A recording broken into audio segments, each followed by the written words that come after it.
Pancakes are brunch's best friend. These lemon blueberry ricotta pancakes are no exception. Light, fluffy, and so packed with flavor, you don't even need syrup.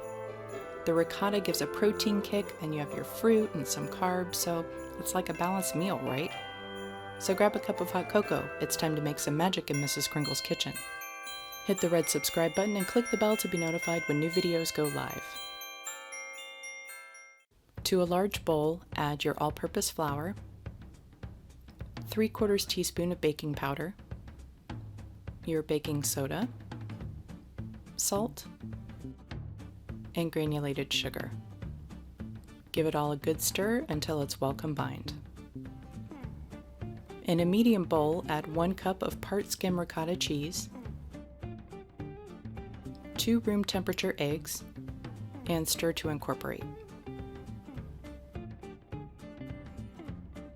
Then add your milk.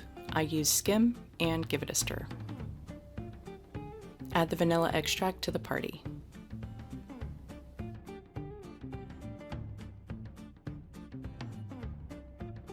Then add a 1/4 cup of fresh lemon juice and stir.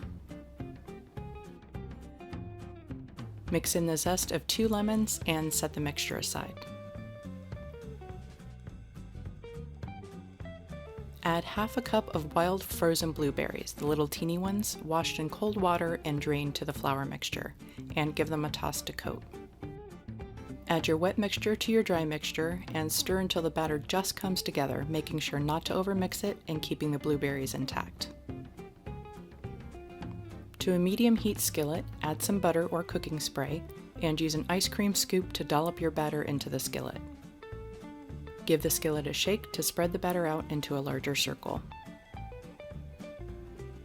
Allow to cook for about 2 to 3 minutes and check underneath, since the bubbles of a regular batter aren't going to be your guide for these. Give them a flip and cook for another 2 to 3 minutes until the center is solid. Place them on a cookie sheet in a 200-degree oven while you work on the others. Lemon blueberry ricotta pancakes will make any breakfast a special occasion. The bright flavors of the lemon and blueberry with the fluffiness of the ricotta are a winning combination. They can be made ahead and frozen, then wrapped well and pulled out when the mood strikes. Trust me when I tell you, it will strike often. For the full printable recipe, head over to mrskringleskitchen.com. Until then, here are a few more videos you may like. Don't forget to give a thumbs up.